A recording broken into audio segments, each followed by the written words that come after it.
Ponneri media நேயர்களுக்கு வணக்கம்.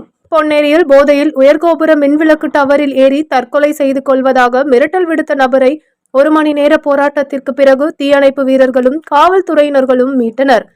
திருவள்ளூர் மாவட்டம் பொன்னேரி பழைய பேருந்து நிலையம் அண்ணா சிலையில் உள்ள உயர்கோபுர மின்விளக்கில் போதையில் ஒருவர் மேலே ஏறினார்.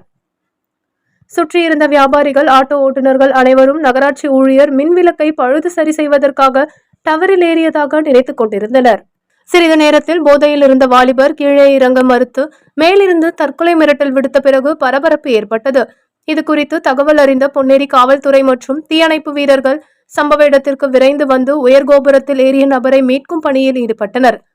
தீயணைப்பு வீரர்கள் மீட்கும் பணியில் ஈடுபடும் போது மின்கம்பத்தில் கை வைத்து ஏறும் போதே சூடு தாங்காமல் வேதனை அடைந்தனர். இருப்பினும் மேலே இருக்கும் நபரை காப்பாற்ற வேண்டும் என்ற முயற்சியில் கீழே சிலர் சிவப்பு கம்பள படுக்கைகளை வைத்து தயார் நிலையில் இருந்தனர். ஏணி உதவியுடன் மேலே ஏறும்போது நீங்கள் மேலே ஏறினால் நான் கீழே குதித்து விடுவேன் என மிரட்டலும் விடுத்ததால் கடுமையான வெயிலையும் பொருட்படுத்தாமல் மின்கம்பத்தின் அலுமினிய கம்பிகள் கடும் சூட்டில் இருந்ததையும் கண்டு கொள்ளாமல் தொடர்ந்து குதித்து விடுவேன் என கூறி மிரட்டி கொண்டிருந்தார். தீயணைப்பு வீரர்கள் மேற்கொண்டு மேலே செல்லாமல் சமாதானம் செய்யும் முயற்சியில் ஈடுபட்டனர். தொடர்ந்து ஏணியின் மேலே ஏறிய தீயணைப்பு வீரர்கள் இருவர் லாவகமாக பேசி கீழே இறக்கி அழைத்து வந்தனர். முதற்கட்ட விசாரணையில் தூத்துக்குடியை சேர்ந்த ஆப்ரஹாம் என்பதும் இதேபோன்று ஏற்கனவே 2 முறை டவர்களில் ஏறி மிரட்டல் விடுத்ததும் முதற்கட்ட விசாரணையில் தெரிய வந்துள்ளது.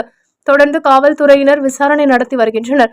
சுட்டெரிக்கும் வெயிலில் கீழே இறங்கி வர மறுத்து உயர்கோபுர மின்விளக்கு டவரில் ஏறி மிரட்டல் விடுத்த சம்பவம் இப்பகுதியில் பரபரப்பு ஏற்பட்டது.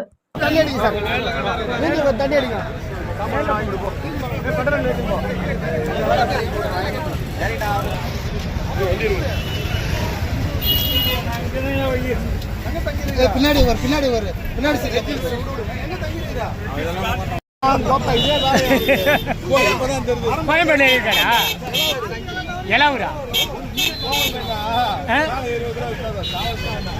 கோயம்பேட்லையா